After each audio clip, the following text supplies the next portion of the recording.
الحمد لله الذي خلق الإنسان وعلمه البيان.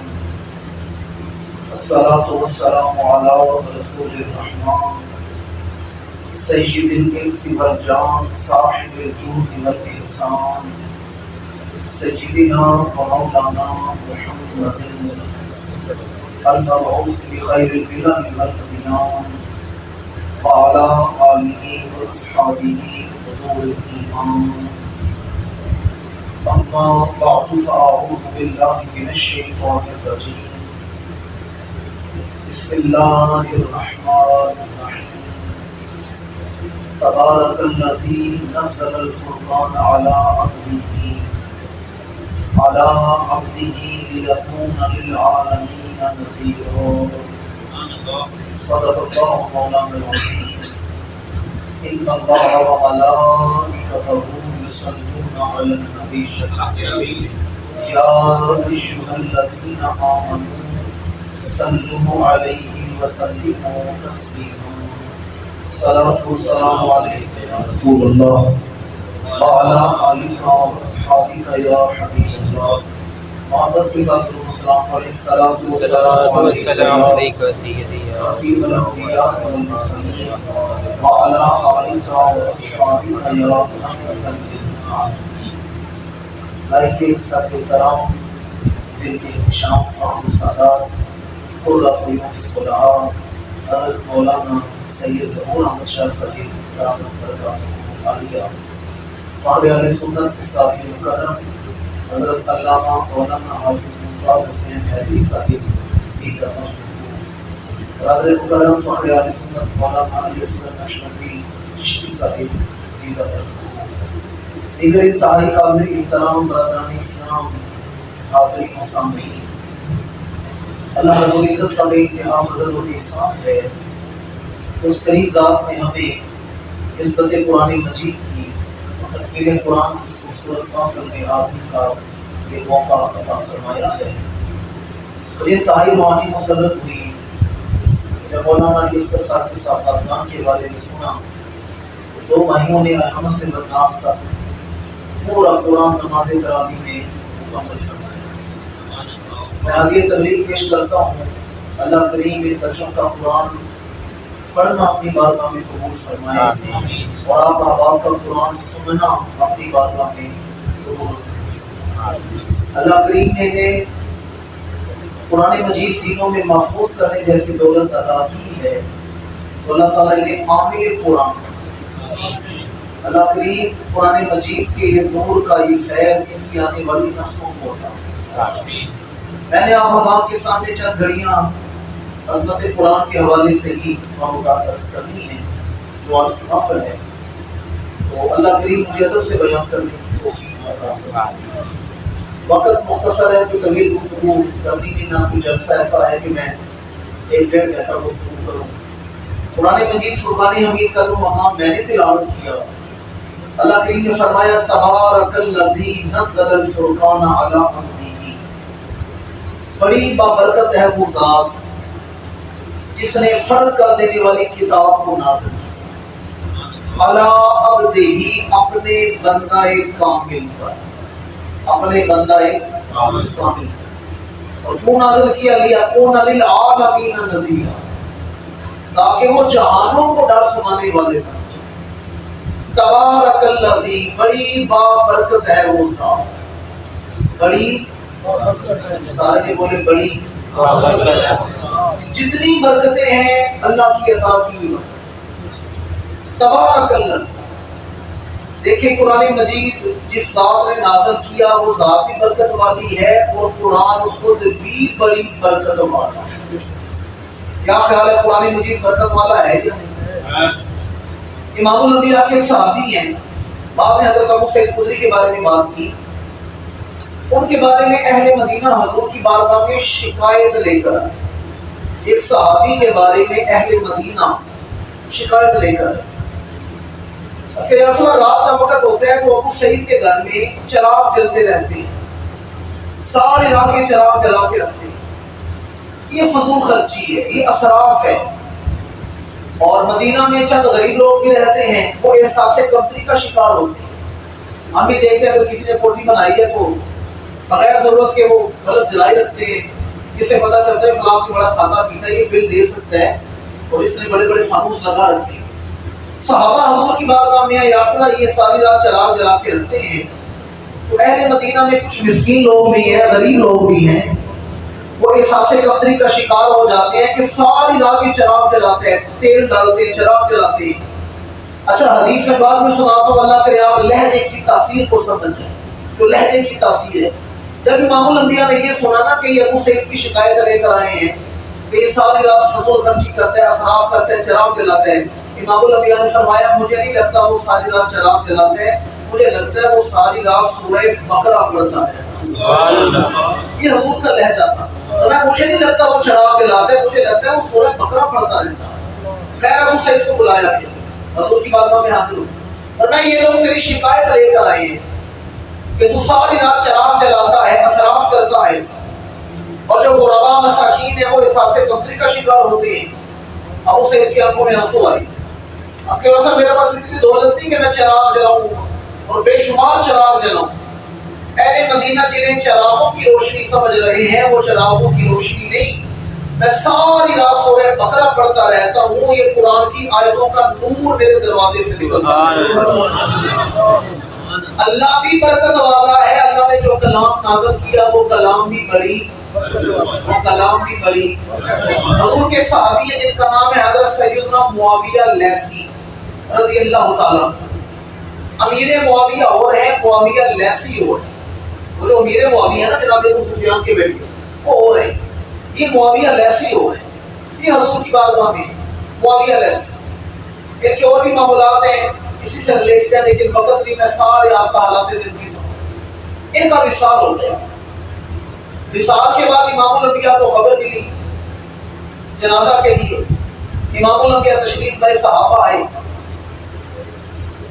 نماز جنازہ کے بعد امام الانبیاء نے فرمایا میں نے دیکھا آج معاویہ لیثی کی نماز جنازہ میں 2 صفیں فرشتوں کی بھی تھی، 2 صفوں میں فرشتے ہاتھ باندھ کے معاویہ لیثی کی نماز جنازہ پڑھ رہے تھے، اور فرمایا ایک صف میں 70,000 فرشتے موجود ہیں۔ کتنے فرشتے ہیں؟ ایک صف میں 70,000 ہو تو 2 میں کتنے ہو جاتے ہیں؟ 1,40,000۔ امام الانبیاء نے فرمایا میں نے دیکھا معاویہ لیثی کی نماز جنازہ میں 1,40,000 فرشتے بھی شامل ہوئے ہیں۔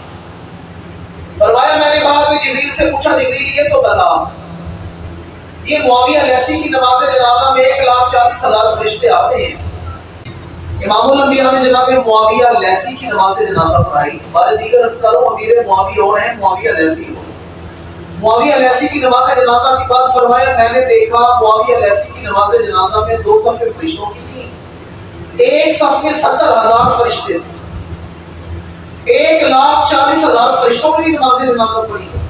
میں نے بعد میں جبریل سے پوچھا جبریل یہ بتائیے معاویہ لیثی کی نماز جنازہ میں 1,40,000 فرشتے کیوں آئے ہیں؟ تو جبریل اس کا یا رسول اللہ معاویہ لیثی وہ ہیں جو سورہ اخلاص سے بڑی محبت کرتے تھے، چلتے پھرتے سورہ اخلاص پڑھا کرتے تھے، قل هو اللہ احد اللہ الصمد لم یلد ولم یولد ولم یکن له کفوا احد۔ یہ سورہ اخلاص پڑھی پڑھتے تھے، اور جو سورہ اخلاص سے محبت کرتا ہے فرشتے اس سے محبت کرتے ہیں، اور ایسی محبت کرتے ہیں کہ جب وہ دنیا سے جاتا ہے فرشتے نماز جنازہ پڑھتے بھی آ جاتے ہیں۔ ایسے مجھے ایمان سے بتائیں جس کی نماز جنازہ میں فرشتے مغفرت طلب کریں اللہ بخشش عطا فرمائے گا یا نہیں عطا فرمائے گا؟ دنیا دار دوستوں پر ہمیں بڑا مان ہے، اور ہم نے دیکھا ہے وہ جنازے میں پہنچتے ہیں تو آخری تکبیر نہیں پہنچتی، جن کے لیے مرے وہ وضو کرتے رہتے۔ فرشتے ایسے دوست ہیں جو دنیا میں بھی تعلق رکھتے ہیں، جو قرآن سے تعلق رکھے، اگر وہ دنیا سے جاتا ہے تو فرشتے اس کی نماز جنازہ پڑھنے کی بات کرتے ہیں۔ فرمایا تبارک الذی، بڑی برکت ہے وہ ذات۔ آگے فرمایا نزل الفرقان، جس نے فرق کر دینے والی کتاب کو نازل کیا۔ ایک دفعہ پھر واپس سے نعرہ بلند کریں، نعرہ تکبیر، نعرہ رسالت، یا رسول اللہ، نعرہ تحقیق، ساتھی مکرم، حضرت علامہ حافظ حسین اشمتی صاحب اللہ علیہ آپ ہیں تو ہم جیسے متجدد ہم فہمی چل رہے ہیں، اللہ کریم کا سایہ ہمیشہ ہمارے سب ہوتا ہے۔ فرمایا ہم نے عام کتاب نہیں نازل کی، فرق کرنے والی کتاب۔ کون سی کتاب؟ فرق کرنے والی۔ آپ لوگ جانتے ہیں عرب لوگ بڑے شاعرانہ مزاج لوگ تھے، تخیل پر انہیں بڑا عبور تھا، وہ شاعری بڑی لکھتے تھے۔ ایک عرب کا مشہور شاعر تھا لبید بڑا معروف شاعر تھا۔ یہ ایسا شاعر تھا کہ اوقاف کے میلے میں اس کا کلام پڑھا جاتا تھا، اور اکثر ایسا ہوتا کہ لبید جب شعر پڑھتا نا، جتنے شعراء شاعر لوگ بیٹھے ہوتے تھے وہ بعد میں لبید کو سجدہ کرتے تھے۔ اسے ملک الشعراء کہا جاتا ہے، اسے سلطان الشعراء کہا جاتا ہے۔ لبید اوقاف کے میلے میں آیا۔ اس دور کا میڈیا، یہ سوشل میڈیا تو نہیں تھا کہ بندہ کلام لکھے تو سوشل میڈیا پر ڈال دے، کوئی ویڈیو بنائے تو فیس بک پر ڈال دی جاتی ہے۔ اس دور میں جو بھی شاعر کلام لکھتے تھے وہ لا کر بیت اللہ کی دیوار پر لگا دیتے، کعبے کی دیوار پر لگا دیتے۔ لبید سمیت 7 شاعروں کا کلام بیت اللہ کی دیوار پر لگا ہوا تھا۔ انہیں سبا مولکہ کہا جاتا ہے۔ مولکہ کا مطلب ہے مولک ہونا، ہوا میں ٹھہرنا۔ 7 شاعروں کا کلام بیت اللہ کی دیوار کے ساتھ لگا ہوا تھا۔ لبید کا کلام بھی لگا ہوا تھا۔ بعض نے حضرت علی کا نام بھی ہے، بعض نے اور صحابی کا نام ہے۔ حضور کی بارگاہ میں آئے، اس کے یا رسول اللہ ہمیں بھی کوئی کلام عطا فرمائے، ہم بھی بیت اللہ کی دیوار پر لگائیں۔ امام الانبیاء نے مختصر ترین سورہ کوثر عطا فرمائی، انا اعطیناک الکوثر فصلی لربک وانحر ان شانئک هو الابتر۔ قرآن مجید کی مختصر ترین سورہ کوثر عطا فرمائی۔ حضور حیدر کرار یا اور کوئی صحابی ہے، انہوں نے وہ کلام بھی لا کے لگا دیا۔ اگلے دن لبید آیا بیت اللہ کی طرف، اس نے دیکھا کسی نے اپنا 8واں کلام بھی میرے کلام کے ساتھ لگا دیے، ریشم کے کپڑے پر لکھا گیا کلام لگا دیے۔ لبید حیران ہو گیا، یہ کون سا شاعر ہے جس نے اتنی جرأت کی ہے کہ ملک الشعراء کے کلام کے ساتھ اپنا کلام لگا دیے۔ لبید آگے بڑھا، اب شاعر دیکھ رہے ہیں، لبید آگے بڑھا، میں دیکھوں تو صحیح کیا لکھا ہوا ہے۔ قریب آ کر جب اس نے سورہ کوثر پڑھی، انا اعطیناک الکوثر فصلی لربک وانحر ان شانئک هو الابتر، جب سورہ کوثر پڑھی ہاتھ بڑھا کر اپنا کلام اتار کر زمین پر پھینک، اپنا کلام زمین پر پھینکے۔ اب ذرا سورہ کوثر جہاں لطیف ہے وہ توجہ کا طالب ہوں، انا اعطیناک الکوثر فصلی لربک وانحر ان شانئک هو الابتر۔ لبید کلام اتار کر پھینکتے ہوئے کہتے ہیں ما ھذا کلام البشر، یہ انسان کا کلام ہو ہی نہیں سکتا، یہ خالی کا کلام ہو سکتا ہے، کسی مخلوق کا کلام ہو سکتا۔ اللہ نے فرمایا نزل الفرقان، ہم نے فرق کر دینے والا کلام اتارا، ایسا کلام جس نے فرق کر دیے۔ ربیعہ بڑے مشہور صحابی ہیں، ربیعہ بھی شاعری لکھا کرتے تھے۔ ربیعہ نے بھی سورہ کوثر سنی، حضور کا کلمہ پڑھ دیا۔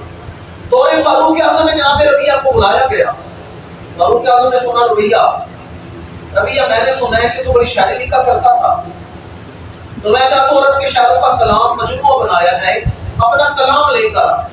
جب فاروق اعظم نے اتنی بات کی، ربیعہ کی آنکھوں سے آنسو بہنا شروع ہو گئے اور کہا امیر المومنین، جب سے ربیعہ نے محمد کا قرآن سنا ہے مجھے ساری شاعریاں بھول گئی، جب سے میں نے امام الانبیاء کا قرآن سنا ہے مجھے ساری شاعریاں بھول گئی۔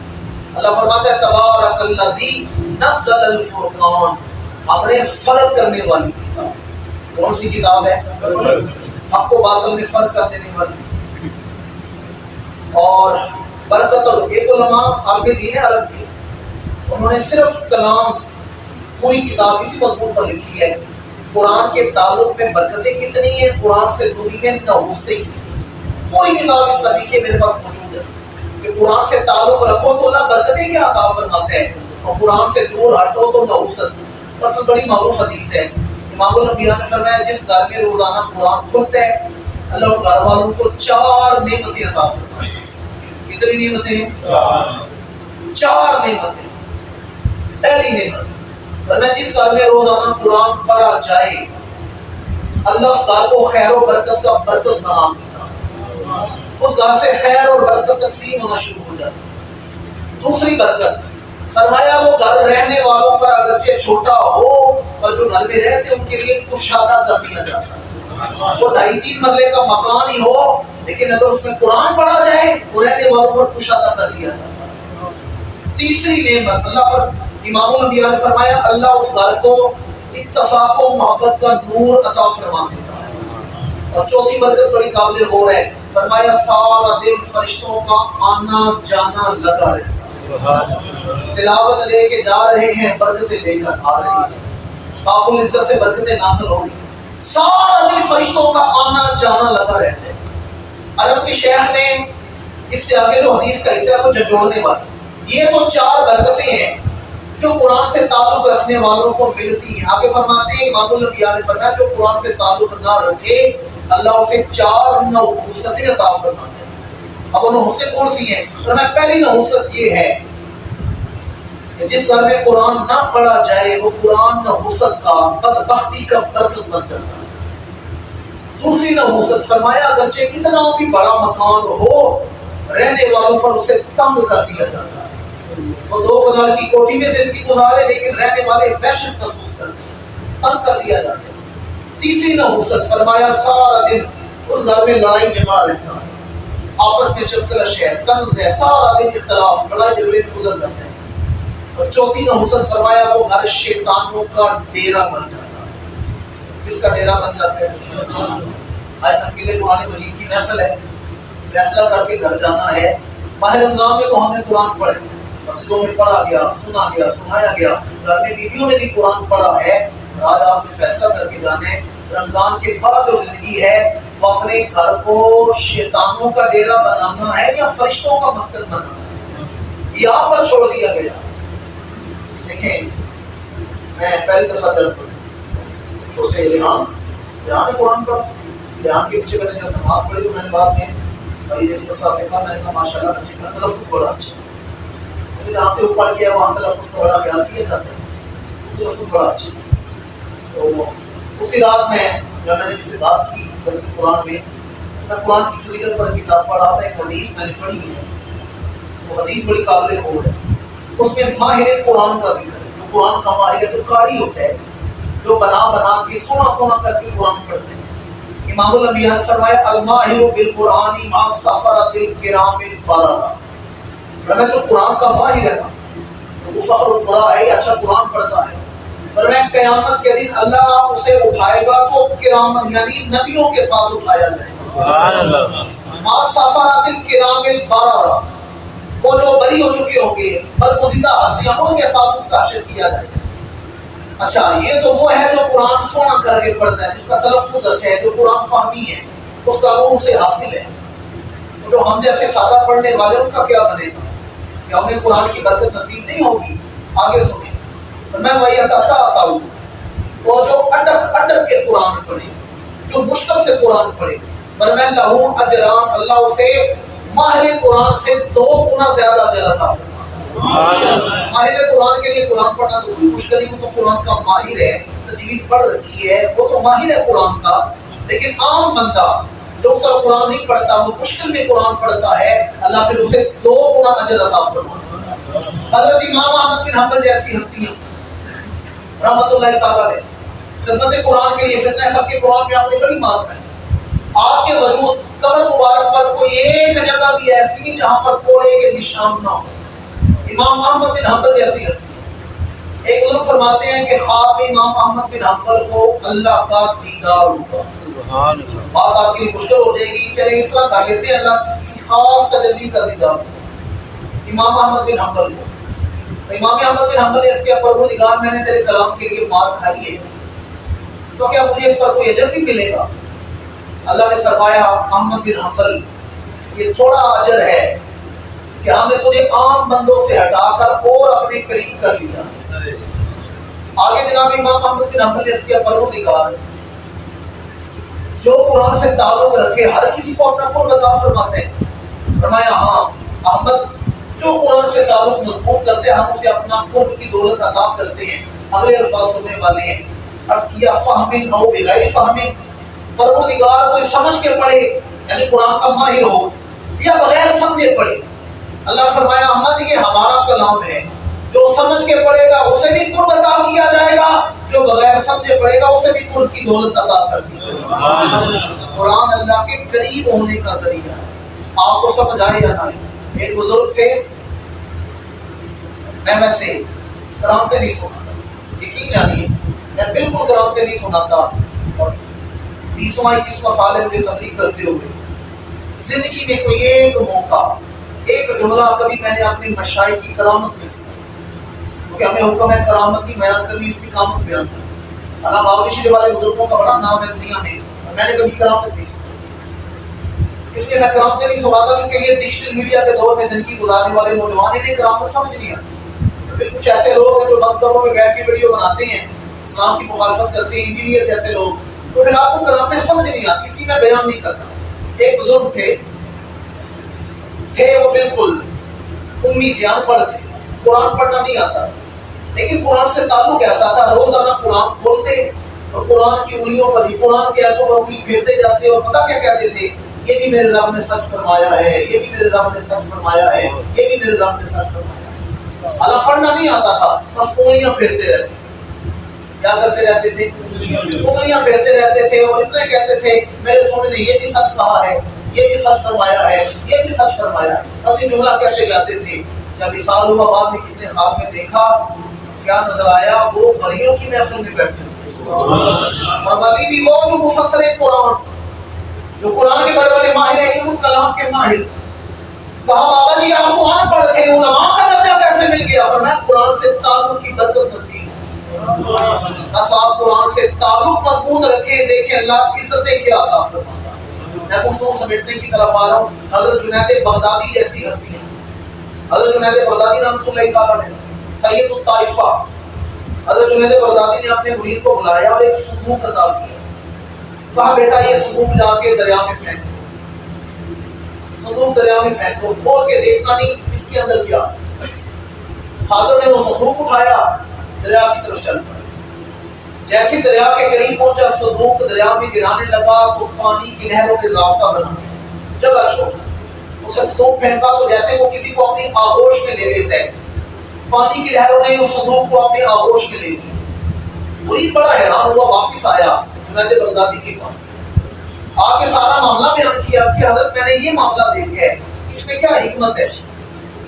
جنید بغدادی مسکرائے، فرمایا بیٹا میں نے تصوف کے موضوع پر ایک کتاب لکھی. کیا کیا تھا؟ تصوف کے موضوع پر، روحانیت کے موضوع پر. پتہ ہے کتنے عرصے میں لکھی تھی؟ 12 سال میں وہ کتاب لکھی تھی. 12 سالوں میں میں نے وہ کتاب لکھی ہے تصوف کے موضوع پر. اور پھر 12 سال میں اس کی نوک پلک سنوارتا رہا ہوں، کمیاں دور کرتا رہا ہوں، جسے کہتے ہیں پروف ریڈنگ کرتا رہا ہوں، لفظ بدلتا رہا ہوں، سونے سونے لفظ تلاش کیے. اب کتنے سال ہو گئے ہیں؟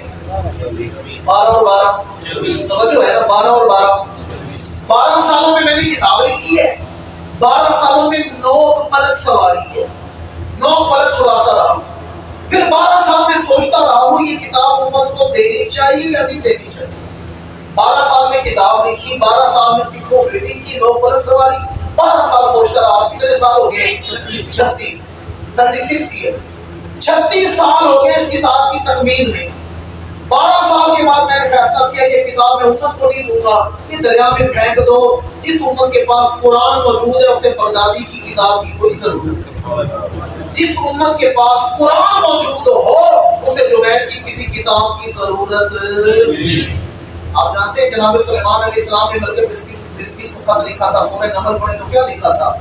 انہ من سلیمان و انہ بسم اللہ الرحمن الرحیم. اور پتہ ہے کتنی بڑی فوج فتح کی تھی آپ نے؟ جس کے فوج کے صرف 12,000 جرنیل تھے. جرنیل 12,000 تھے، جنرل 12,000 تھے. نیچے فوج کتنی بڑی ہوگی؟ ایک بسم اللہ کے سر پہ، ایک بسم اللہ کے سر پہ. یہودی آئے تھے امام الانبیاء کے پاس اور آ کے عرض کیا تھا یا رسول اللہ نے آپ کو ایک ایسی آیت عطا فرمائی ہے، اگر وہ آیت ہمیں عطا کی جاتی ہم اس دن یوم عید منایا کرتے. اگر وہ آیت ہمیں مل جاتی. فرمایا کون سی آیت ہے؟ کہا بسم اللہ الرحمن الرحیم. جناب سلیمان نے ایک بسم اللہ کے سر پر اتنی بڑی فوج کو فتح کر لیا ہے، اور ہم حیران ہو جائیں ہمارے پاس پورا قرآن موجود ہے، اسلام کی کیا حالت ہے، مسلمانوں کی کیا حالت ہے؟ فرمایا تبارک الذی نزل الفرقان، بڑی بابرکت ہے وہ ذات جس نے فرق کرنے والی کتاب کو نازل کیا۔ بس آخری بات عرض کر رہا ہوں، قرآن سے تعلق میں نے بیان کیا کہ بزرگ عالم دین کے سادہ سے بابا جی کا تعلق تھا قرآن کے ساتھ، اللہ نے قرآن کے تعلق کی برکت سے علماء کا درجہ عطا فرمایا۔ آج کل ہمارے ہاں میں ڈرامہ چلتا ہے انٹرنیٹ پر، ترکوں کے ڈرامے چلتے ہیں، آپ نے نام سنا ہوگا خلافت عثمانیہ میں عثمان اول کا، اس نے اس خلافت کی بنیاد رکھی۔ یہ خانہ بدوشوں کا قبیلہ تھا، بکریاں چرانے والے لوگ تھے، یہ جسے ہم اپنے علاقے کی زبان میں پکی واسطی کہتے ہیں۔ یہ آجری چرواہے تھے اور انہوں نے 3 برے اعظموں پر حکومت کی۔ کتنے برے اعظموں پر؟ 3 برے اعظموں پر کامیاب حکومت کی۔ عثمان اول، اس کے اپنے بھائیوں کے ساتھ اختلاف ہوئے تو بھائیوں نے اسے قبیلے سے نکال دیا، گاؤں پنڈ سے نکال دیا۔ یہ اپنے مرشد کے پاس آیا، بعض نے جناب محی الدین ابن عربی کے بارے میں لکھا، یہ اپنے مرشد کے پاس آیا تو فرمایا آج رات میرے پاس ٹھہر دو، بس میری ساری گفتگو کا نچوڑ بیان کرنے لگا ہوں قرآن سے تعلق کے حوالے سے۔ عثمان ٹھہر گیا، ایک عام سا نوجوان تھا، ٹھہر گیا۔ عثمان کہتا ہے میں رات بستر پر لیٹوں پر مجھے نیند نہیں آ رہی تھی، میں بے چینی سی تھی، میں کروٹیں بدلتا رہا، کافی دیر بعد میں اٹھا تو میں نے کیا دیکھا، میرے قدموں کی طرف اللہ کا قرآن پڑا ہوا۔ مجھے سمجھ آ گیا کہ قرآن میرے قدموں کی طرف تھا، میرے ایمان نے مجھے رات چین سے سونے نہیں دیا۔ عثمان نے وہ قرآن اٹھایا، چوما اور اپنے سر والی جگہ پہ رکھا۔ صبح مرشد آئے، محی الدین ابن عربی آئے، میں نے کہا عثمان رات میں سویا،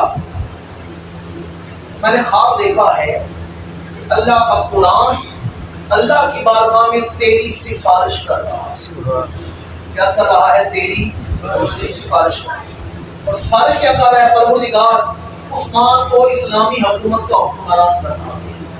یہ محی الدین ابن عربی نے خواب دیکھا ہے کہ خواب میں قرآن تیری سفارش اللہ سے کر رہا تھا کہ عثمان کو اسلامی حکومت کا حکمران بنا دے، خلافت کا حکمران بنا دے۔ عثمان کہتا ہے مجھے تو میرے بھائیوں نے قبیلوں سے نکال دیا، مجھے میرے قبیلے والوں نے نکال دیا ہے، اور آپ کہہ رہے ہیں میں اسلامی حکمران بنوں گا۔ کہا کہ میں نے دیکھا وہ میں نے بتا دیا، آگے میرا پروردگار جانے، اس کی حکمتیں جانے، اس کے فیصلے جانے۔ کچھ سال بعد چشم فلک میں کیا منظر دیکھا کہ عثمان 3 برے اعظموں کا اسلامی حکمران بن کے ظاہر ہوا ہے۔ اور بڑی آپ کی توجہ کا طالب ہوں، جس دن ان کی تاج پوشی ہوئی ہے، خلافت مکمل ہوئی ہے، تو پتہ ہے عثمان نے پہلا حکم کون سا جاری کیا تھا؟ حاکم بننے کے بعد پہلا حکم سننے والا، اس نے کہا مجھے جتنی عزت ملی ہے قرآن کے ادب کی وجہ سے، قرآن کے ادب کی وجہ سے۔ عثمان کا پہلا حکم تھا۔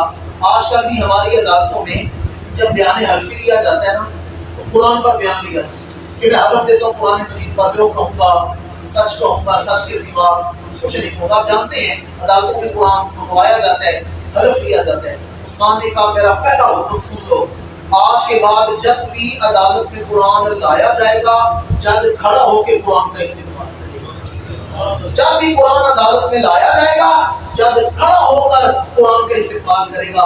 وکیل یا جتنے لوگ وہاں موجود ہیں سارے استقبالیہ کھڑے ہو کر قرآن کا استعمال کریں گے۔ جنہوں نے قرآن سے تعلق جوڑا ہے اللہ نے عزتیں بھی کیسی عطا فرمائی۔ اب آتے ہیں اس خطے میں پہلے انگریزوں کی حکومت، جانتے ہیں انگریزوں کی حکومت۔ ایک انگریز افسر صاحب بہادر صبح آیا چھاونی میں، اس کا خادم جو تھا وہ مسلمان تھا۔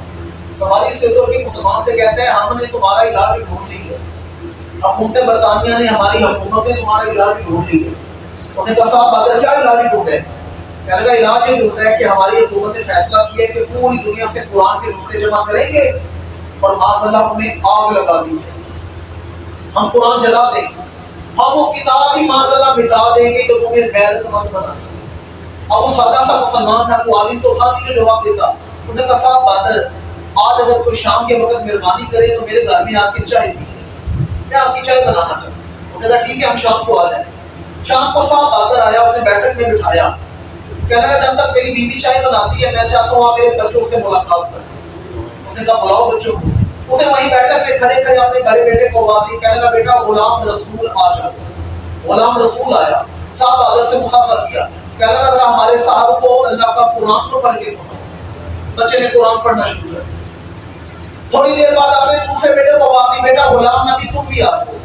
غلام نبی آ گئے، کہا حضرت جہاں سے بھائی نے قرآن چھوڑے آگے تم پڑھ کے سناؤ۔ دوسرے بچے نے قرآن پڑھنا شروع کیا۔ تھوڑی دیر کے بعد تیسرے بیٹے کو بلایا، بیٹا غلام محمد تم بھی آ گئے۔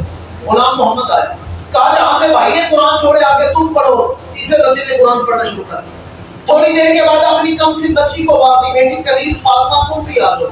کنیز فاطمہ آ گئی، کہا جہاں سے بھائیوں نے قرآن چھوڑے آگے تم قرآن پڑھو۔ بچی نے قرآن پڑھنا شروع کر دیا۔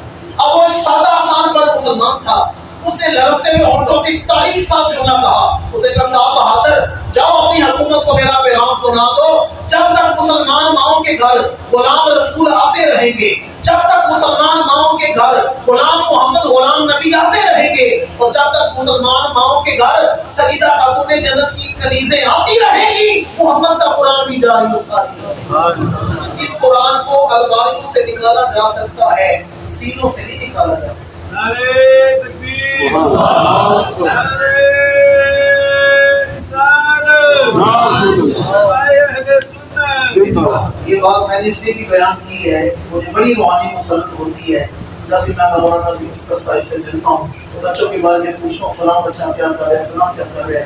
اللہ کریم قرآن مجید کی خدمت کا نور ان کی آنے والی نسلوں کو عطا فرمائے۔ بچوں کو حافظ بنایا یا آگے بنا رہے ہیں، اللہ ان بچوں کو عامل قرآن بنائے۔ اللہ کریم قرآن کی برکتیں ان کے کردار میں عطا فرمائے، انہیں فہم کا، فکر کا نور عطا فرمائے، اور جو علماء یہاں جلوہ گر ہیں